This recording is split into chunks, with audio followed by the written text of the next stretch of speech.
श्रीमद् भागवत के दो प्रकार के महात्म्य का सर्वप्रथम निरूपण किया गया।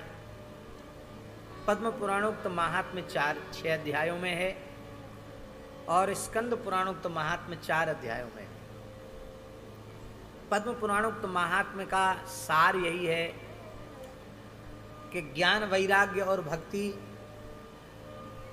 उनको नारद जी ने वृंदावन में देखा। वृंदावन के प्रभाव से भक्ति तो तरुणी हो गई, किंतु ज्ञान वैराग्य अंतिम श्वास गिन रहे थे। उसी कष्ट से भक्ति महारानी अत्यंत दुखित थी। भक्ति के कष्ट की निवृत्ति के लिए, ज्ञान वैराग्य को युवान बनाने के लिए देवर्षि नारद जी ने वेद वेदांत पाठ किया, गीता पाठ किया, लेकिन इसके बाद भी ज्ञान वैराग्य की मूर्छा दूर नहीं हुई। आकाशवाणी ने कहा, हे देवर्षि नारद जी, आप हताश निराश न हो, आप सत्कर्म का अनुष्ठान करें, आपका उद्यम सफल होगा। देवर्षि नारद जी ने सनकादिक भगवान की कृपा से सत्कर्म का रहस्य समझा। श्रीमद् भागवत कथा श्रवण से बढ़कर कोई सत्कर्म नहीं है। और इसी शुक तीर्थ में श्री सनकादिक भगवान ने श्री नारद जी को ज्ञान वैराग्य की और भक्ति की पीड़ा को दूर करने के लिए श्रीमद् भागवत की कथा कही, जिसमें वेद, इतिहास, पुराण, तंत्र, मंत्र, मूर्ति मंत्र होकर के आए। समस्त भारतवर्ष की नदियां यहाँ आई, समस्त नद आए, समस्त पर्वत आए, समस्त भूमंडल के तीर्थ आए और संपूर्ण भुवन कोश ब्रह्मांड के ऋषि मुनि महात्मा यहाँ पधारे। ऐसी ये पवित्र भूमि है। और यहाँ कथा का भी महात्म्य ही हुआ था कि भक्ति ही सुतौ तौ तरुणौ गृहीत्वा प्रेमैक रूपा सहसा विरासी श्री कृष्ण गोविंद हरे मुरारे नाथेति नामानि मुहुर्वदन्ति। भक्ति महारानी ज्ञान वैराग्य के सहित प्रकट हो गई, नृत्य करती हुई प्रकट हुई।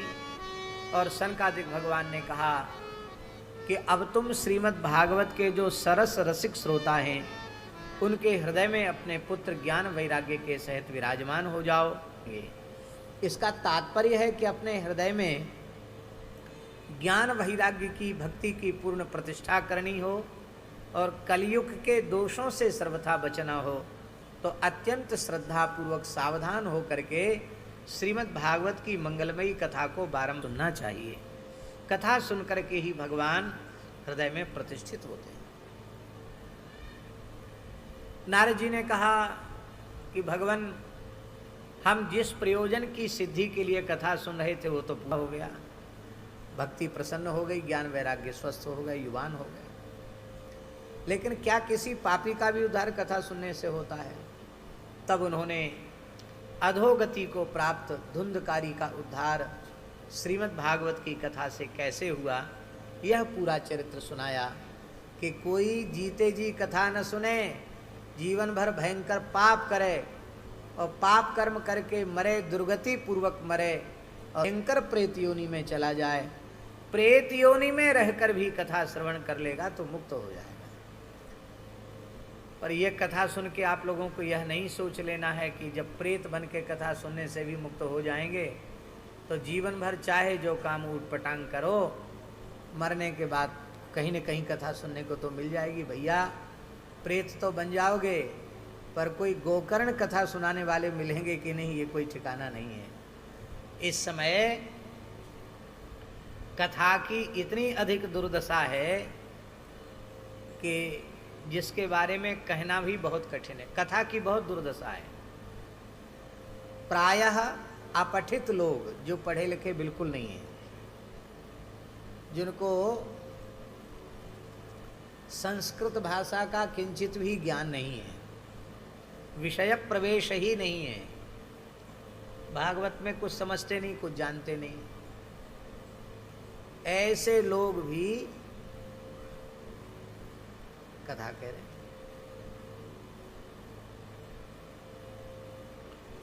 अभी हमको हमारे एक संत हैं धनंजय दास जी, जो आज ही गए हैं, उन्होंने बताया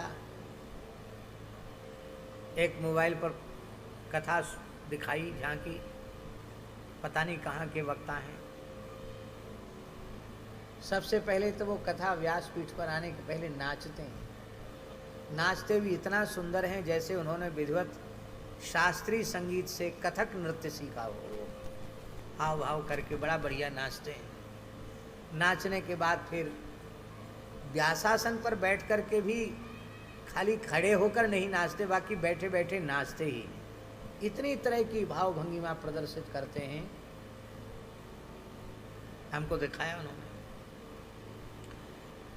ये कथा का आदर नहीं है, ये कथा का तिरस्कार है। जो आत्मरंजन का साधन थी वह मनोरंजन का साधन बन के रही। इसलिए कथा के वक्ता गोकर्ण जैसे पवित्रात्मा कोई मिलेंगे, वो सुनावेंगे तब तो उद्धार होगा, और नहीं आजकल जैसी कथाएं हो रही उनसे उद्धार होने वाला नहीं। इसलिए जीते जी कथाएं सुननी चाहिए। और उत्तम वक्ता उपलब्ध न हो तो गीता प्रेस से सुख सुधा सागर खरीद लाओ। पूरा भागवत जी का अनुवाद है, 2-3 अध्याय रोज खुद पढ़ो तो ज़्यादा लाभ मिल जाएगा। अथवा जो मर्यादित भगवान की कथा कहते हैं, उनकी कथा को श्रद्धापूर्वक सुनो तो लाभ मिल जाएगा। स्कंद पुराणोक्त महात्म्य का सार यह है, उद्धव जी महाराज ने 1 महीने तक कुसुम सरोवर पर श्रीमद् भागवत की कथा भगवान श्री कृष्ण की रानियों को, पटरानियों को सुनाई, बज्रनाभ जी को सुनाई, और सबका भगवान की नित्य लीला में प्रवेश हो। इसका तात्पर्य भगवान की नित्य लीला में प्रवेश का भाव हो तो कथा श्रद्धा पूर्वक श्रवण करनी चाहिए। इसके बाद भागवत के प्रथम स्कंध का शुभारंभ होता है। प्रथम स्कंध में सर्वप्रथम श्रीमद् भागवत के मंगलाचरण का निरूपण है, और भक्ति, ज्ञान और वैराग्य को सुदृढ़ करने वाले चरित्र प्रथम स्कंद में है। प्रथम स्कंद श्रीमद् भागवत की भूमिका है वेदव्यास कृत। इसलिए प्रथम स्कंद, द्वितीय स्कंद बहुत विशेष रूप में श्रवण करने चाहिए। सर्वप्रथम भागवत जी का अवतरण कैसे हुआ, 17 पुराण और महाभारत लिखने के बाद भी व्यास जी जब अपने कृतित्व से संतुष्ट नहीं थे, तब देवर्षि नारद जी ने उन्हें अपने चरित्र के माध्यम से भागवत धर्म की महिमा समझाई और कहा कि अब आप जीवों का परम कल्याण करने वाले श्रीमद् भागवत महापुराण को प्रकट कीजिए। नारद जी की प्रेरणा से उन्होंने कैसे प्रकट किया। भागवत के वक्ता के प्राकट्य की कथा सुखदेव जी कैसे प्रकट हुए, और भागवत के प्रधान श्रोता परीक्षित जी के प्राकट्य की कथा परीक्षित जी कैसे प्रकट हुए, उस संबंध में प्रथम स्कंध में सर्वप्रथम वर्णन है। महाभारत युद्ध में पांडवों की विजय और अत्यंत ईर्ष्या से जलते हुए, प्रतिशोध की भावना से जलते हुए अश्वत्थामा ने द्रौपदी के 5 पुत्रों की हत्या कर दी। अर्जुन पकड़कर ले आए, किंतु द्रौपदी ने कहा मुच्यता मुच्यता मेषो ब्राह्मणो नितरांग गुरु। द्रौपदी के कहने से उन्हें छोड़ दिया गया। उसकी मणि छीन ली गई और कहा तुम यहाँ से निकल जाओ। उत्तम पक्ष था कि अश्वत्थामा क्षमा कर देते और आशीर्वाद देकर जाते तो उनकी गरिमा महिमा थी। एक क्षत्राणी ने, उस माता ने जिसके 5-5 वीर पुत्रों की हत्या कर दी गई हो, उस माता ने अश्वत्थामा के अक्षम्य अपराध को क्षमा कर दिया। जो अपराध क्षमा के योग्य नहीं था उसको क्षमा कर दिया। तो ब्राह्मण तो क्षमा गुण के कारण ही श्रेष्ठ होता है। अश्वत्थामा जी को क्षमा कर देना चाहिए था, लेकिन भगवान जो चाहते हैं सोई होता है। अश्वत्थामा ने क्रोध में भर के पुनः 5 पांडवों पर दिव्यास्त्रों का प्रयोग किया पांडवों को की रक्षा भगवान ने सुदर्शन चक्र से उन दिव्यास्त्रों को भस्म करके पांडवों की रक्षा की। तब अश्वत्थामा ने खींच करके उत्तरा के गर्भ पर ब्रह्मास्त्र का प्रयोग किया।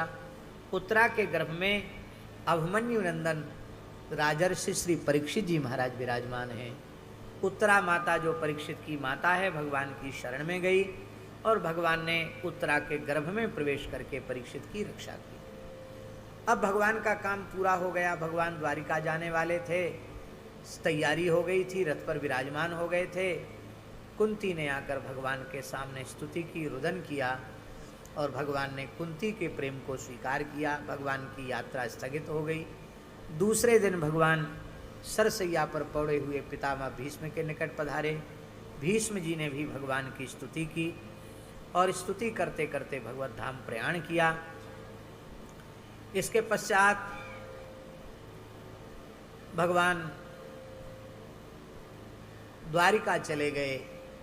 कालांतर में परीक्षित का जन्म हुआ और भगवान की कृपा से ही परीक्षित को पुनर्जीवन प्राप्त हुआ। बहुत समय तक भगवान का जब कोई समाचार नहीं मिला, तब युधिष्ठिर ने अर्जुन को समाचार लेने के लिए भेजा।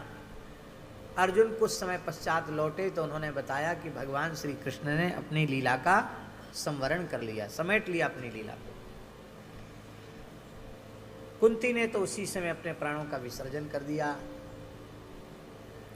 और धर्मराज युधिष्ठिर ने परीक्षित को राजगद्दी पर बिठा करके जय राम जय जय राम, श्री राम जय राम जय जय राम, श्री राम जय राम जय जय राम, श्री राम जय राम जय जय राम, श्री राम जय राम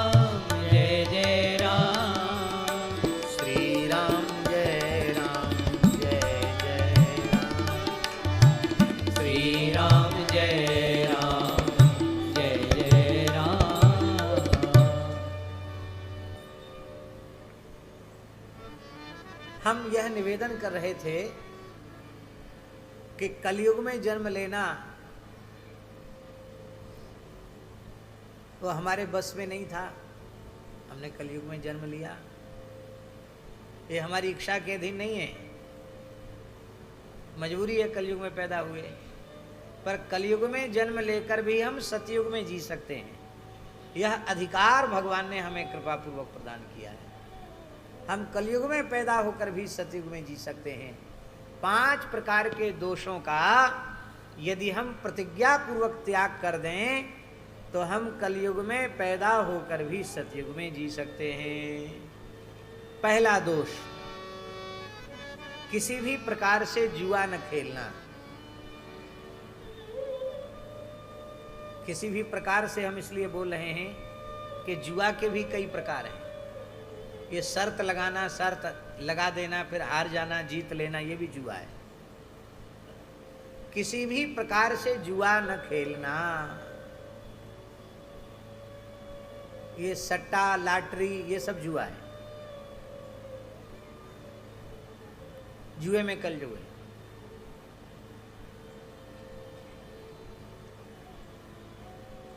दूसरा, मद्यपान। मद्यपान करने वाला वह कभी सात्विक बुद्धि वाला नहीं हो सकता। उसकी बुद्धि में निरंतर कलयुग निवास करता रहेगा। मद्यपान करने वाले की कभी सद्गति नहीं होती। एक बार मद्यपान करने में जितने मद्य कीटों को उसने पिया है, उतनी 1000 बार मदिरा का कीट उसको बनना पड़ता है। और मरने के बाद जब नरक जाता है तो शराब पीने वालों के लिए स्वतंत्र नरक है। उस नरक का नाम है अयह पान। खोलता हुआ लोहा पिघला करके उसको पिला दिया जाता है। भयंकर से भयंकर पाप का प्रायश्चित है ब्राह्मण के लिए, पर शराब पीने के बाद फिर उसकी शुद्धि का प्रायश्चित नहीं है। भयंकर पाप है। किसी भी मनुष्य को मद्यपान नहीं करना चाहिए। जुआ नहीं खेलना चाहिए।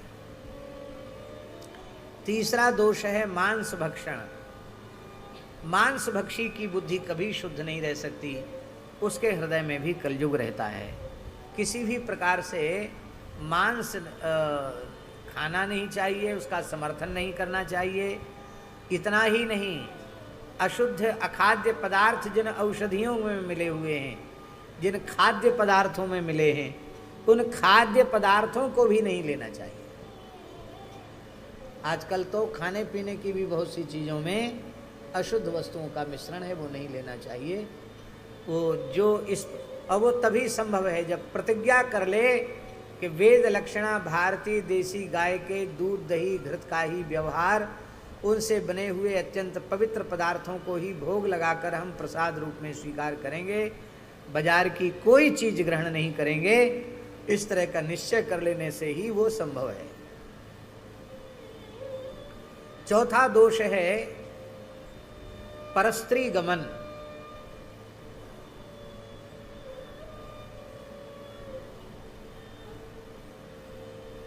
गृहस्थ व्यक्ति के लिए अपनी अधिकृता पत्नी के अतिरिक्त संसार की जितनी स्त्रियां हैं वो माता के समान है।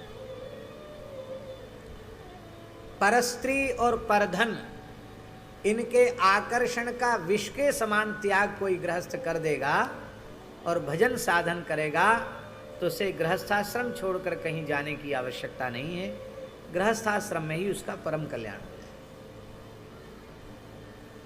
और जो विरक्त हैं, साधु सन्यासी हैं, उनके लिए तो धन मात्र और स्त्री मात्र के आकर्षण का यावत जीवन पर्यंत भयंकर विष के समान त्याग कर दे और फिर भजन करे तो उसका भी कल्याण निश्चित है।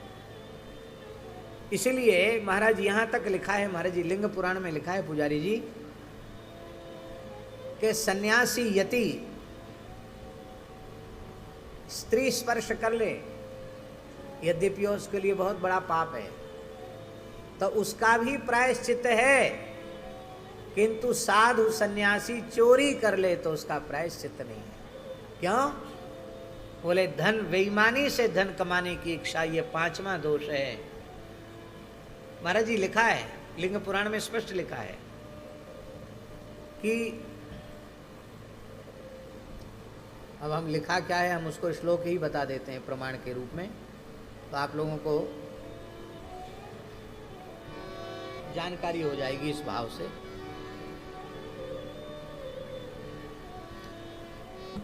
जय जय श्री राधे।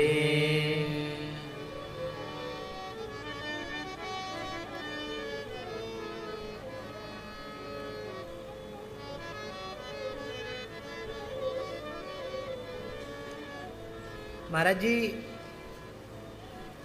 स्पष्ट लिखा है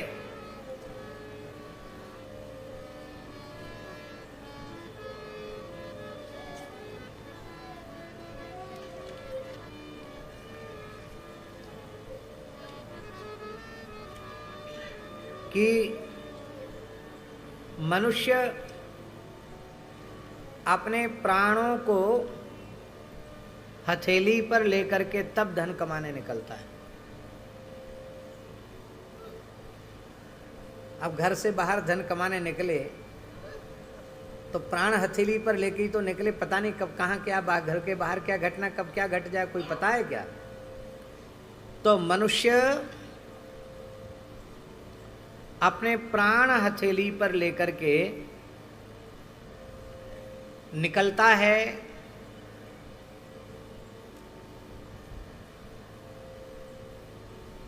धन कमाने के लिए।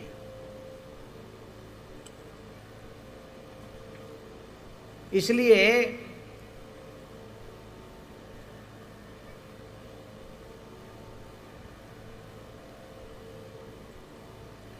यदेतद् द्रविणम नाम प्राणा येते बहिश्चराः सतस्य हरते प्राणान यो यस्य हरते धनम। लिंग पुराण अध्याय 90 श्लोक संख्या 13।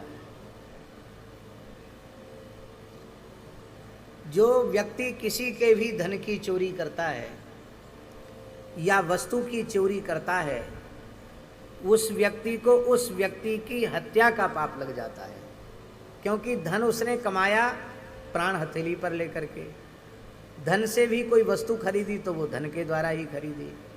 तो चोरी करने वाले को, जितने लोगों की वह चोरी करता है, उनकी हत्या करने का पाप उसको लग जाता है।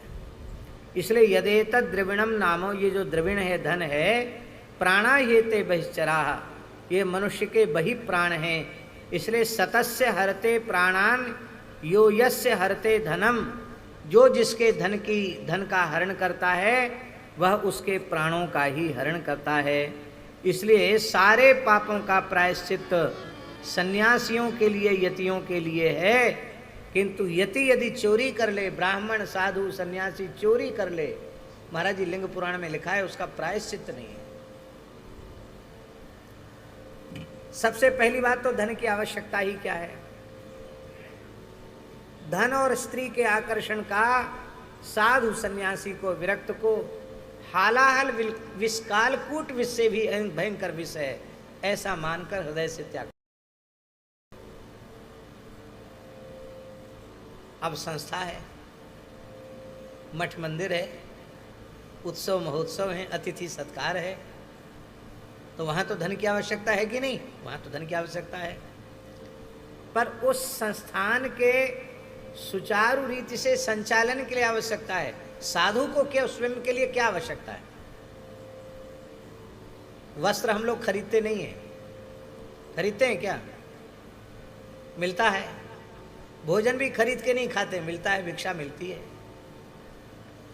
और सारी आवश्यकताओं की पूर्ति भगवान करते हैं।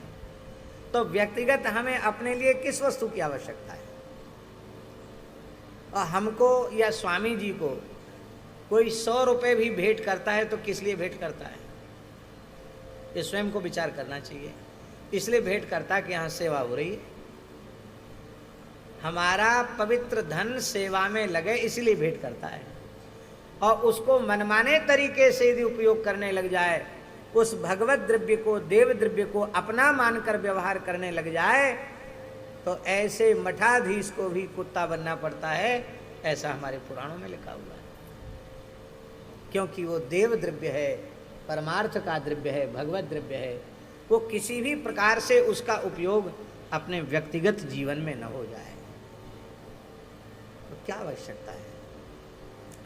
तो ये जो अन्याय की कमाई, स्वर्ण माने होता अपवित्र धन, अन्याय की कमाई, इन 5 दोषों का यदि कोई त्याग कर दे तो कलयुग में पैदा होकर भी वह सतयुग में जी रहा है, और फिर भजन करे तो उसका कल्याण इसी शरीर से, इसी जन्म में निश्चित है, इसमें कोई संदेह नहीं है। परीक्षित जी के सर्वत्याग में श्रृंगी का पुत्र, शमीक का पुत्र श्रृंगी बहाना बना, और उस बालक ने शाप दे दिया, जिस दुष्ट क्षत्रिय ने अपनी मर्यादा का अतिक्रमण किया है, 7वें दिन तक्षक नाग उसे डसेगा, उसकी मृत्यु हो जाएगी। महात्मा ने अपने पुत्र के द्वारा दिए हुए शाप की सूचना परीक्षित तक भिजवा दी, और परीक्षित हस्तिनापुर से चलकर इसी सुखतीर्थ में आए। हस्तिनापुर में भी गंगा जी हैं, वहाँ क्यों नहीं बैठे, यहाँ क्यों आए, एक प्रश्न है। उसका कारण यह है कि वो नगर की निकटता है, इसलिए एकांत निर्जन स्थान में आए। और आज भी वह वटवृक्ष है साक्षी, उस वटवृक्ष के नीचे आकर के राजर्षि परीक्षित विराजमान हो गए। त्रिभुवन के सभी ऋषि मुनि महात्मा यहाँ उपस्थित हुए। भगवान श्री सुखदेव जी भी पधारे, और सुखदेव जी ने 7 दिवस पर्यंत परीक्षित को कथा सुनाई। कथा श्रवण करके परीक्षित का मोक्ष हो।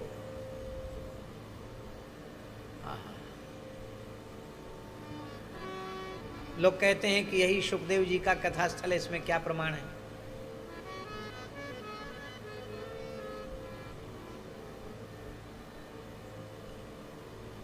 ये शुकतीर्थ के आसपास के जो गांव हैं, वो गांव भी इस बात का प्रमाण है कि परीक्षित जी ने यही कथा सुनी। जैसे उधर से आते हैं तो एक गांव है मोरना,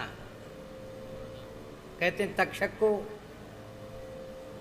कश्यप नाम के ब्राह्मण को तक्षक ने वहीं से वापस कर दिया था, मोड़ दिया था, तो मोरना हो गया। ऐसे कई गांव है ना महाराज जी। और कौन कौन है? हाँ, ऐसे कई गांव हैं जो इसी इतिहास से, इसी घटना से संबद्ध हैं। मान लो कोई ऐसा जिद्दी व्यक्ति हो कि इसका प्रमाण न मानता हो, हठी आदमी हो, तो एक नई घटना हम आपको सुना रहे हैं। 18वीं सदी की घटना है। सुख संप्रदाय के आचार्य चरण, आचार्य महामुनिंद्र श्री सुखदेव जी महाराज के शिष्य आचार्य महाप्रभु श्री श्यामचरण दास जी महाराज, वो जिन्हें सुखदेव जी ने अब उनके गांव डहरा में ही बचपन में प्रकट होकर दर्शन दिया था, अपनी गोद में बिठाकर पेड़े खिलाए थे और उनको फिर बार बार उनकी अनुभूति सुखदेव जी की होती थी।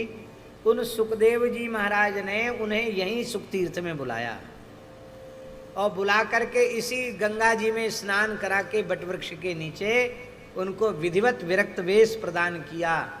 और महाराज जी उनके चरित्र में लिखा है कि सुखदेव जी ने कोई जड़ी ली और उनके केसों पर ऐसे ऐसे करके लगा दिया और कहा गंगा जी में स्नान कर लो, तो सारा मुंडन हो गया। वहाँ कहाँ नाई रखा था कि जिसको कहते कि इनको भद्र करो, वो औषधि लगाते ही केस चले गए, मुंडन हो गया। और यहीं इसी स्थल पर श्री चरणदास जी महाराज को सुखदेव जी महाराज ने दीक्षा प्रदान की। ये लगभग 300 वर्ष पुरानी घटना है, वो आज भी प्रमाण है महाराज जी। तो ये सुखतीर्थ है। श्री सुखदेव जी के चरणों में बैठे, मुझे मरने वाले को क्या करना चाहिए, ये राजर्षि परीक्षित ने प्रश्न किया। द्वितीय स्कंद की कथा का आरंभ होता है। द्वितीय स्कंद में सद्यः मुक्ति, क्रम मुक्ति का वर्णन किया गया। ब्रह्मा जी को भगवान ने चतुश्लोकी भागवत का उपदेश किया, उसका वर्णन किया गया। भागवत के 10 लक्षणों का वर्णन किया गया। सर्ग, विसर्ग, स्थान, पोषण, ऊति, मनवंतर, ईशान कथा, निरोध, मुक्ति और आश्रय। यहाँ द्वितीय स्कंद की कथा संपन्न हो जाती है।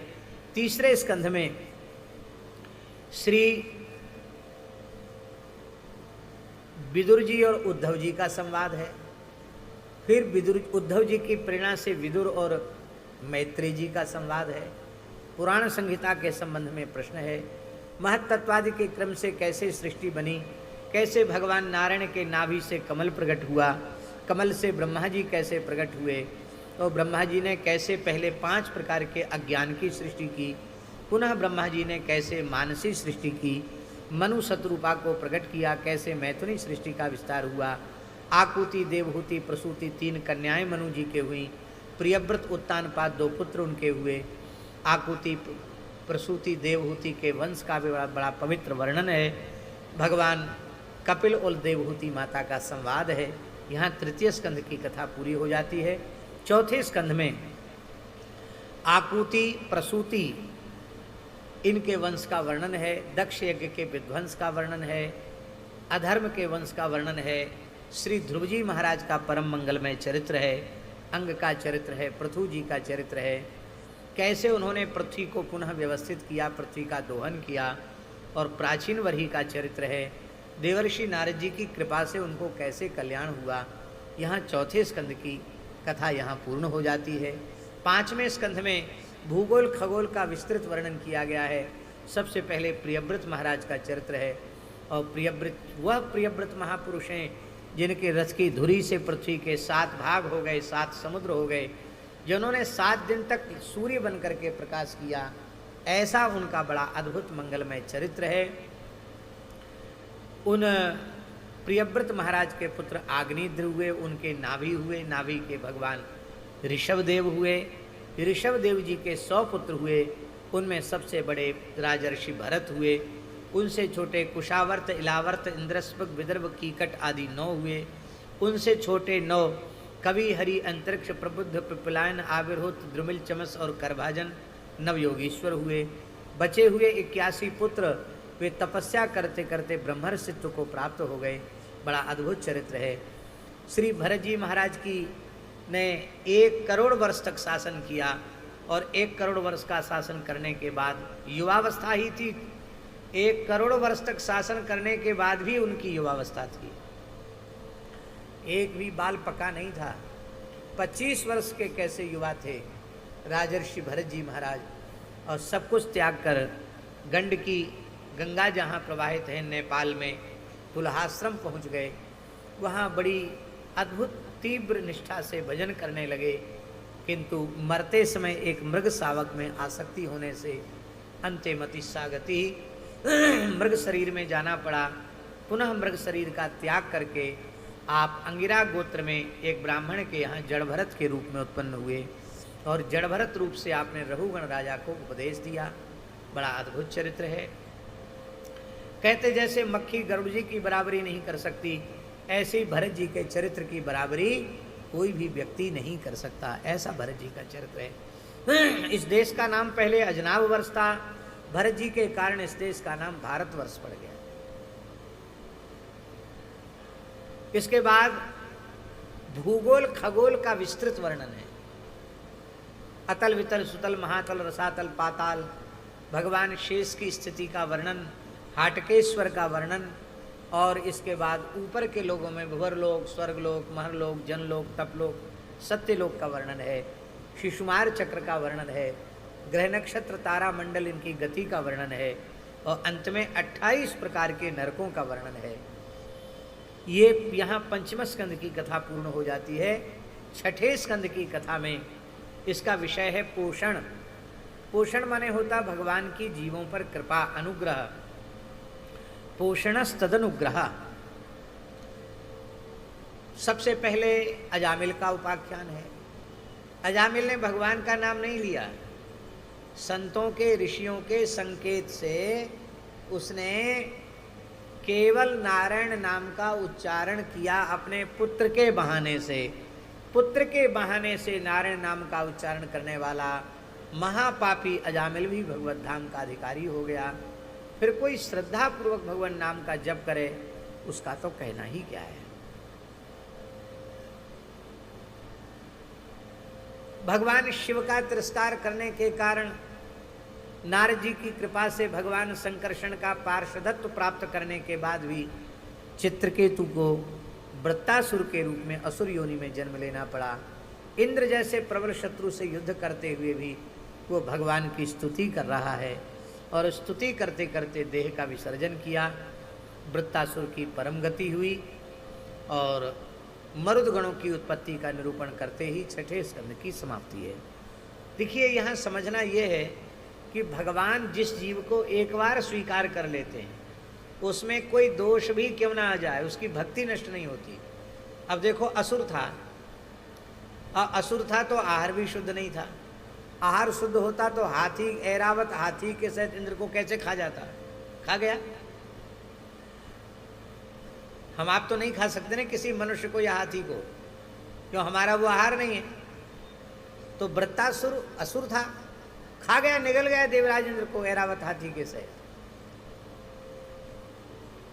तमोगुणी प्रकृति है, आहार विहार सब अशुद्ध है, लेकिन पूर्व जन्म में जो भगवान की भक्ति की है वो भक्ति के संस्कार उसके नष्ट नहीं हुए। इसलिए हमारे यहाँ संतों में कहावत है, भक्ति बीज पलटे नहीं, जो जुग जाहि अनंत, ऊंच नीच कुल उपजय होए संत को संत। वृत्तासुर को भगवान ने अपना रखा, और वृत्तासुर के जो 4 श्लोक हैं वही वैष्णव धर्म भागवत धर्म की आधारशिला है। महाराज जी, भागवत नाम से 2 ग्रंथ हैं, एक श्रीमद् देवी भागवत और एक श्रीमद् भागवत। तो ये झगड़ा आज का नहीं है, ये झगड़ा सैकड़ों वर्ष से चल रहा है। शाक्त लोग कहते हैं अष्टादश पुराणों में देवी भागवत ही महापुराण है, और वैष्णव लोग कहते हैं कि अष्टादश पुराणों में श्रीमद् भागवत ही महापुराण है, देवी भागवत महापुराण नहीं है। बड़ा झगड़ा है, और इस झगड़े के ऊपर पोथन्ना लिखे हुए हैं। अपने अपने मत में सब प्रमाण देते हैं, पर महाराज जी परम प्रमाण हमें किसका मानना चाहिए?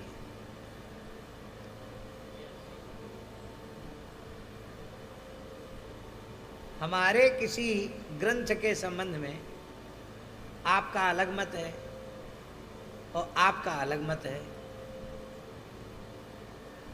तो उसमें परम प्रमाण किसका मत माना जाएगा? ग्रंथकर्ता का मत ही परम प्रमाण माना जाएगा। ग्रंथकर्ता कौन है? भगवान कृष्ण द्वैपायन वेद व्यास, ये ग्रंथकर्ता है।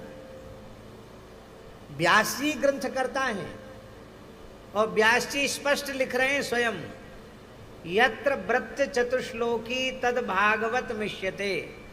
मत्स्य पुराण में भगवान व्यास लिख रहे हैं कि जहां वृत्तासुर के 4 श्लोक हैं वही श्रीमद् भागवत महापुराण 18 महापुराणों में महापुराण है। ये व्यास जी खुद लिख रहे हैं। झगड़ा खत्म।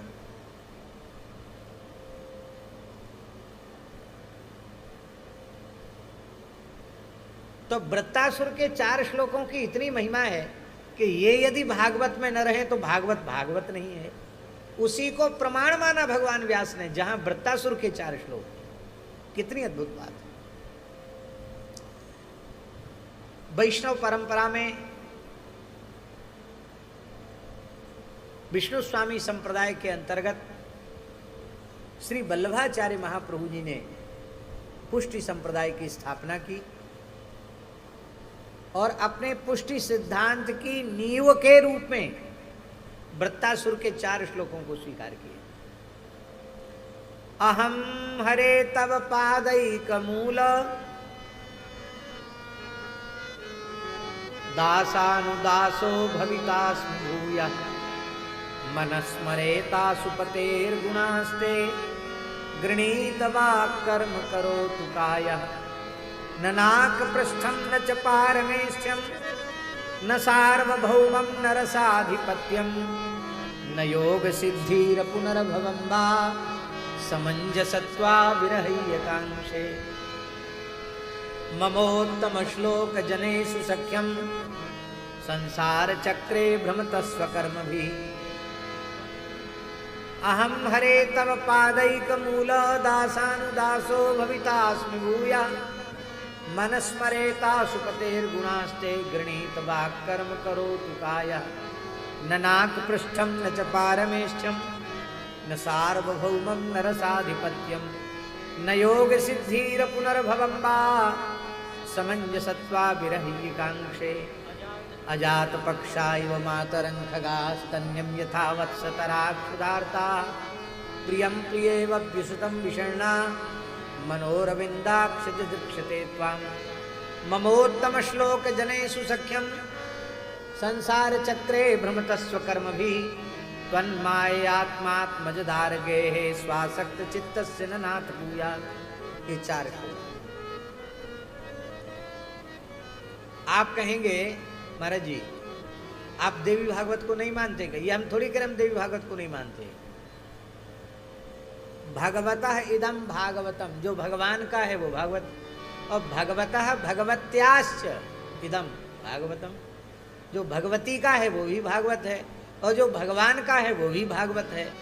इसलिए देवी भागवत लिखने की व्यास जी को जरूरत क्यों पड़ी? बोले भगवान के परात्पर स्वरूप का तो हमने वर्णन कर दिया, पर भगवान की जो अभिन्न शक्ति भगवती है उसके परात्पर स्वरूप का हमने वर्णन नहीं किया। इसलिए उसका वर्णन करने के लिए उन्होंने देवी भागवत को लिखा। देवी भागवत में भी इतने सुंदर सुंदर चरित्र हैं, हम आपको क्या कहें महाराज जी। राधा रानी के जैसे सुंदर सुंदर चरित्र और राधा रानी की जैसी महिमा देवी भागवत में है। भागवत में तो स्पष्ट संकेत भी नहीं है, संकेत में ही केवल श्री जी का है, स्पष्ट राधा रानी का वर्णन नहीं है। लेकिन लगता है कि ये कसक व्यास जी के मन में रह गई होगी, इसलिए राधा रानी की विशेष महात्म्य का वर्णन करने के लिए उन्होंने देवी भागवत लिखा। महाराज जी देवी भागवत में गंगावतरण की जैसी कथा है वैसी हमको किसी पुराण में पढ़ने के लिए नहीं मिली।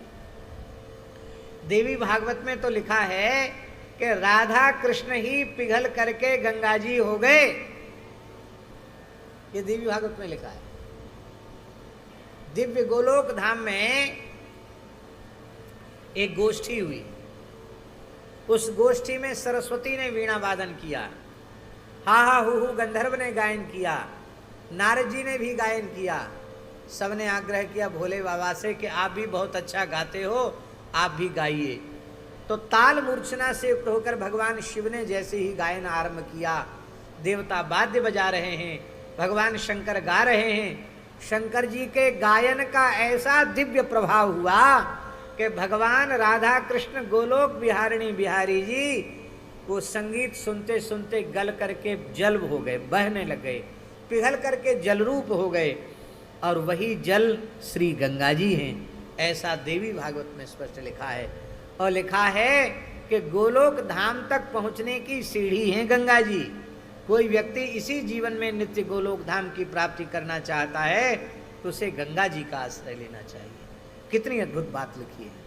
बोलो गंगा मैया की जय। तुलसी का बड़ा सुंदर महात्म्य देवी भागवत में है। शालिग्राम जी का बड़ा सुंदर महात्म्य देवी भागवत में है। आप लोग कहेंगे आप कैसे बोल रहे हैं, हमने स्वयं देवी भागवत का आद्योपांत मूल पारायण किया है। हमारा पारायण उत्तरकाशी में पूरा हुआ था। तो हम कोई न कोई पुराण अपने प्रतिदिन के मूल पाठ में लेते हैं। अभी कुछ समय से बंद है, हमारे कोई पाप आड़े आ गए होंगे इसलिए बंद हो गया। व्यस्तता तो बहाना है, नहीं तो पहले अति व्यस्त होने के बाद भी रात्रि को 1-1:30 भी बज जाए तो भी हम बिना पुराण का पाठ किए से नहीं करते थे। अब कुछ दिन से बंद है, फिर से शुरू करने का, आज से ही यहीं सुखतीर्थ में शुरू करने का विचार है। इसमें अग्नि पुराण का मूल पारायण चल रहा है। तो कहने का आशय ये है, भगवान व्यास के पुराणों को मूल पाठ करने से सब बात पता चलती है। तो वृत्तासुर का यह चरित्र भगवान किस प्रकार से जीव पर कृपा करके अपना लेते हैं, और भले ही अपराध के कारण उसे असुर योनि में जन्म लेना पड़े, पर भगवान की कृपा कमजोर नहीं पड़ती, भगवान के भक्त का कभी अकल्याण नहीं होता, यह बात स्पष्ट होती। इसी का नाम है पोषण। 7वें स्कंध में श्री भक्तराज प्रहलाद जी का चरित्र है, और भक्तराज प्रहलाद जी के चरित्र में विशेषता है। क्या विशेषता है? आस्तिक को तो भगवत साक्षात्कार कोई भी करा सकता है, पर घोर नास्तिक को भगवत साक्षात्कार कराया है प्रहलाद जी ने। वो पूछता है यस्त्वया मंद भाग्योक्तो मदन्यो जगदीश्वरा, अरे मंद भाग्य प्रहलाद, मेरे अतिरिक्त कोई जगत का ईश्वर है तो वो कहाँ है, कौन है, कौन है, कहाँ है? मत अन्यो जगदीश्वरा क्वासौ, कहाँ है? प्रहलाद जी बोले सर्वत्र, सब जगह है। तो कस्मात स्तंभे न दृश्यते, खंभे में क्यों नहीं दिखाई पड़ता? प्रहलाद जी ने कहा हमारी नजर से देखो तो कण कण में दिखाई पड़ेगा। और भगवान नृसिंह खंभा फाड़ करके नृसिंह भगवान प्रकट हो गए। बोलो नृसिंह भगवान की जय। हिरण्यकशिपु का उन्होंने वध किया, प्रहलाद जी को दैत्यराज पद पर अभिषिक्त किया, वर्णाश्रम धर्म का निरूपण किया गया, और यहाँ 7वें स्कंध की पूर्णता होती है। 8वें स्कंध में मनवंतरों का वर्णन है। 14 मनवंतरों में होने वाले भगवान के विविध अवतारों का वर्णन है, और मुख्य रूप से इसमें समुद्र मंथन की कथा है, बलि बामन का प्रसंग है, मत्स्यावतार का निरूपण है, गजेंद्र मोक्ष की कथा है। यही प्रधान प्रधान चरित्र 8वें स्कंध में है। यहाँ 8वां स्कंध पूर्ण होता है। 9वें स्कंध में ईशानु कथा है। सूर्यवंश और चंद्रवंश का वर्णन बड़े विस्तार पूर्वक किया गया है। इसमें भगवान श्री राम का मंगलमय चरित्र है, गंगावतरण की कथा है, सगर भगीरथ आदि राजर्षियों के चरित्र हैं, निमिवंश का वर्णन है, जनक जी की उत्पत्ति का वर्णन है, जानकी जी के अवतरण का प्रसंग है, चंद्रवंश का वर्णन है, कौरव पांडवों की वंशावली है, और चंद्रवंश में यदुवंश, और यदुवंश में कैसे भगवान वसुदेव जी के गृह में प्रकट हुए, भगवान की संक्षिप्त लीला का वर्णन है। भगवान की संक्षिप्त लीला 3 श्लोकों में श्री सुखदेव जी ने वर्णन किया 9वें स्कंद की परिसमाप्ति में। यस्याननं मकरकुण्डलचारुकर्णा भ्राजत्कपोलसुभगं सविलासहासम्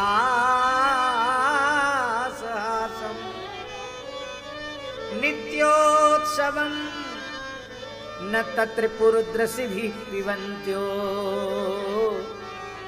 नार्यो नराश्च मुदिता कुपिता निमेश्च। हे राजर्षि परीक्षित, जिन भगवान श्री कृष्ण के मुखारविंद की अनुपम शोभा जो कोटि कोटि कंदर्प दर्प दलन करने वाली है, उसका दर्शन करके, मकराकृत कुंडलों का दर्शन करके, सुंदर कर्ण का दर्शन करके, सुंदर शुभ्र सुचिक्कन अरुणिमा से युक्त सुंदर कपोलों का दर्शन करके, सुंदर सुभग नाशिका का उत्तरोष्ठ अधरोष्ठ का दर्शन करके, मुखारविंद का दर्शन करके, ब्रजवासी गोप गोपी गण दर्शन कर करके तृप्त नहीं हो पाते थे। इसी बीच में उनकी पलकें गिर जाती थी।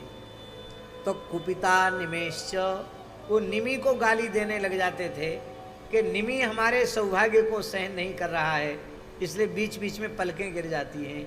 इतने सुंदर श्री कृष्ण। वे श्री कृष्ण जातो गतः पितृगृहात् ब्रजमेधितार्थो हत्वा रिपून् सुतशतानि कृतो उदारः उत्पाद्यतेषु पुरुषक्रतुभिः समीजे आत्मानमात्मनिगमं प्रथयञ्जनेषु। उन भगवान श्री कृष्ण ने वसुदेव गृह में अवतार लिया और वहाँ से गोकुल पधारे। गोकुल में शैशव लीलाएं की, वृंदावन में बड़ी सुंदर सुंदर वत्सचारण गोचारण की लीलाएं की, अनेक कंस के द्वारा भेजे हुए दुष्ट असुरों का संहार किया और इसके बाद कंस का उद्धार कर दिया और सांदीपनि के यहाँ जाकर के विद्याध्ययन किया। और इतना ही नहीं, दक्षिणा में मृत गुरुपुत्र को वापस किया। 16,108 विवाह किए, दिव्य द्वारिका बसाई, 10 पुत्र और एक कन्या को जन्म दिया, बड़े बड़े यज्ञ किए और वैदिक सनातन धर्म की स्थापना अपने पवित्र चरित्र के माध्यम से की। स्वयं भी असुरों का संहार युद्ध के बहाने से करके धरती का भार हल्का किया और कौरव और पांडवों के महाभारत युद्ध को निमित्त बना करके दुष्टों का, राक्षसों का संहार किया। पृथ्व्या सवै गुरुभरम क्षपयन कुरूणाम अंतः समुत्थ कलिना युधिभूपचम वह दृष्टिया विधूय विजय जय मुद विघोष्य प्रोच्योद्धवाय च परम समगात स्वधाम। महाभारत युद्ध के माध्यम से धरती का भार हल्का कराया। और कैसे महाभारत युद्ध में पांडवों को विजय मिली, महाराज जी यहाँ लिखा है, दृष्टिया विधूय विजय। न तो युधिष्ठिर की धर्मशीलता से विजय हुई, न भीमसेन के प्रचंड गदा और उनके अपरिमित बल से विजय हुई, न अर्जुन के गांडीव से विजय हुई, न नकुल सहदेव के युद्ध कौशल से विजय हुई। विजय कैसे हुई? बोले सारा युद्ध श्री कृष्ण की मंद मुस्कान और तिरछी चितवन पर लड़ा गया। ये लिख रहे हैं सुखदेव जी। दृष्टिया विधूय, बस हाथ में चाबुक है और घोड़ों की रास है, मुस्कुरा रहे हैं। इनको देखकर वो वीर लड़ना ही भूल जाते थे और इसी बीच में अर्जुन उनका संहार कर देते थे। इस प्रकार से भगवान ने केवल अपनी मंद मुस्कान और तिरछी चितवन से पांडवों को विजय दिला दी और अंत में उद्धव जी के तत्व ज्ञान का उपदेश करके भगवान अपने नित्य धाम में चले गए।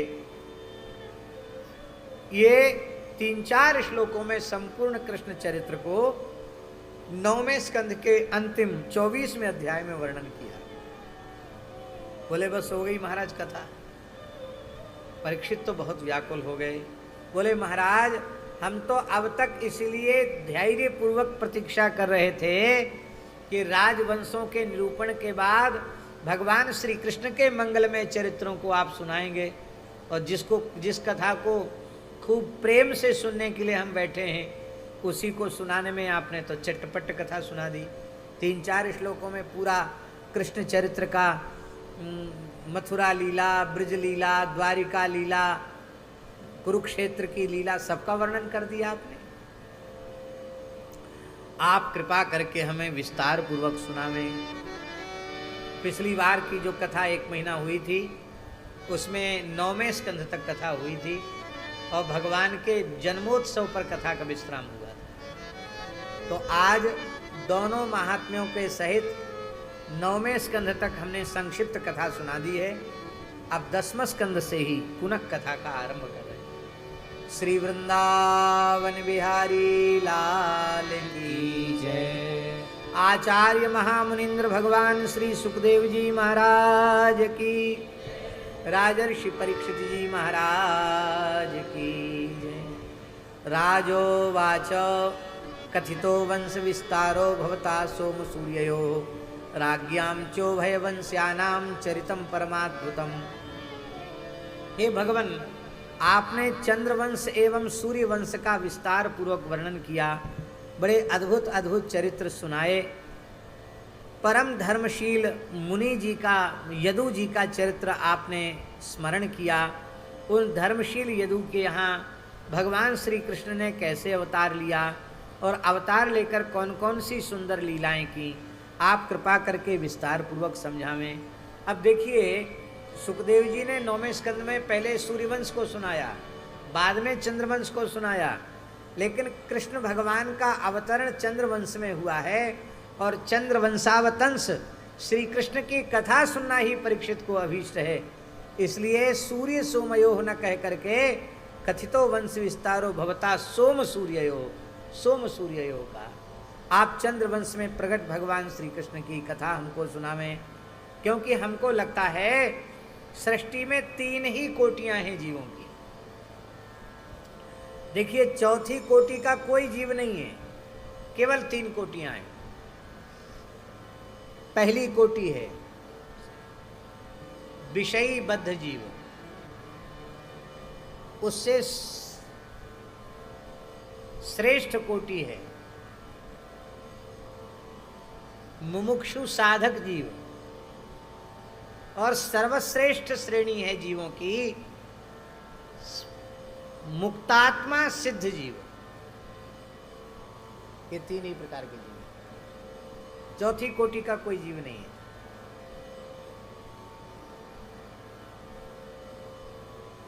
भगवान की कथा के अतिरिक्त कोई भी ऐसा साधन नहीं है जो प्रत्येक कोटि के जीव का साधन बनकर विराजमान हो जाए। वह केवल और केवल भगवान की कथा है। विषयी जीव कथा सुनने बैठता है, बद्ध विषयी जीव, तो उसके कान को, मन को अच्छी लगती है कथा। न कान को अच्छी लगे, मन को अच्छी न लगे तो आप लोग क्यों बैठे हो? इस कथा में तमाम प्रेमी दूर दूर से कथा सुनने आए हैं, बहुत दूर दूर से संत महात्मा भी कथा सुनने आए हैं। तो क्या आज के पहले कभी कथा नहीं सुनी क्या? कथा तो बहुत सुन चुके हो, फिर क्यों आकर के बैठे कथा में? क्यों? क्योंकि आपके कान को, आपके मन को कथा अच्छी लगती है। ना अच्छी लगती तो आप क्यों सुनते? अभी हम विषयी जीव हैं महाराज जी। विषयी जीव का लक्षण है जिसकी इंद्रियों का प्रवाह भी विषयोन्मुख है और विषय भोगने में स्वाद आ रहा है। रूप रस गंध शब्द स्पर्श के विषय भोगने में जिन्हें स्वाद की अनुभूति हो रही है, वो विषयी जीव। अभी हमारी कोटि वैसी ही है और इस कोटि के जीव भी कथा कहने सुनने बैठते हैं तो उनके कान को, उनके मन को भगवान की कथा अच्छी लगती है। तो विषयी कोटि का जीव जब कथा सुनने बैठेगा तो वह विषयी कोटि का नहीं रह जाएगा। कथा कहते कहते, कथा सुनते सुनते वो साधक मुमुक्षु कोटि का जीव हो जाएगा।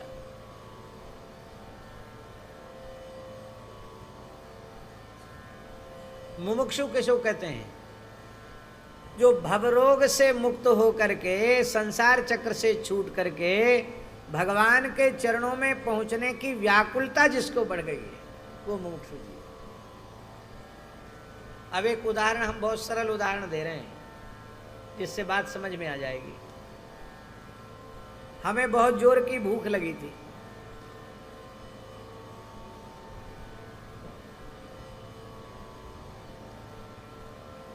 ऐसे लग रहा था कि कुछ भी खाने को मिल जाए, अब तो एकदम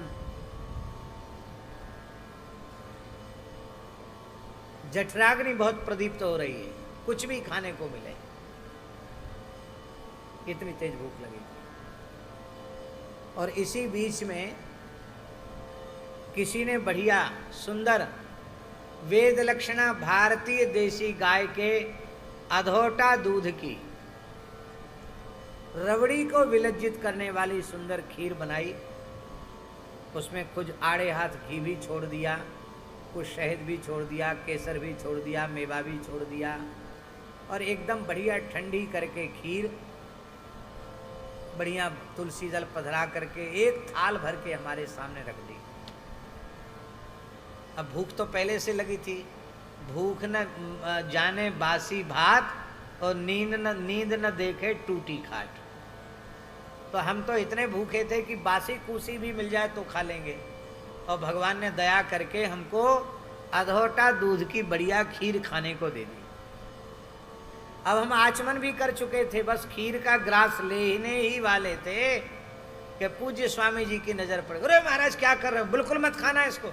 क्यों?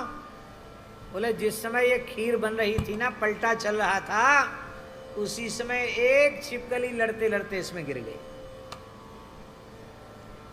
कहाँ है छिपकली? अब कहाँ धरी है छिपकली? पलटा चल रहा था, घुट घुट के उसकी भी तस्मई बन गई। कहाँ रखी है वो? नहीं है।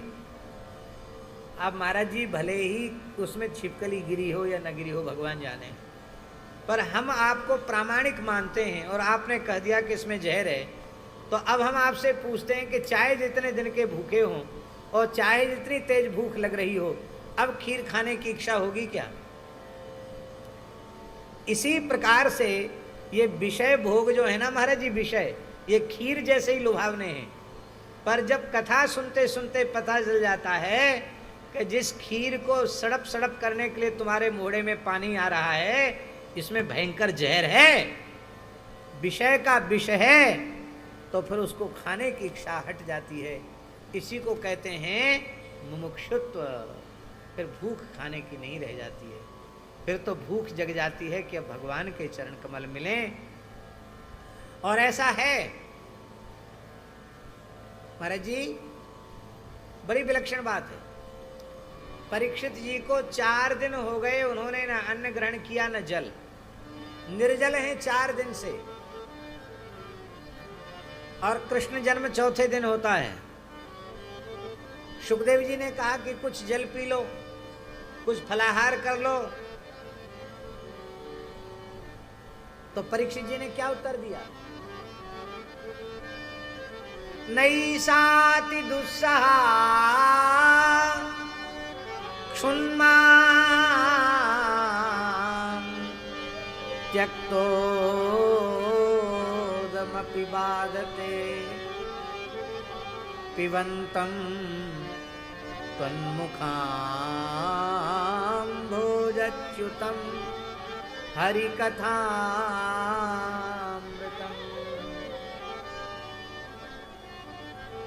ये भूख और प्यास, ये दोनों बड़ी असह्य है। एक महात्मा बहुत आचार विचार वाले थे, गंगा जल पीते या कुआं का पानी पीते, नल का पानी छूते नहीं थे। और सच्ची घटना है महाराज जी, लुधियाना से ट्रेन में बैठे मथुरा के लिए, और पंजाबी तो आप जानते ही हो, खाने खिलाने में पंजाबी बहुत आगे होते हैं।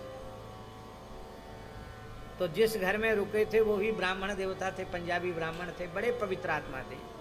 उन्होंने कहा महाराज आप रास्ते में कुछ खाते पीते नहीं हो, आप बढ़िया गरम गरम आलू के परांठे और बढ़िया पकोड़ा और चटनी खा के जाओ, और वो हरी हरी मिर्चा भी बेसन में लपेट करके तली हुई मिर्चा।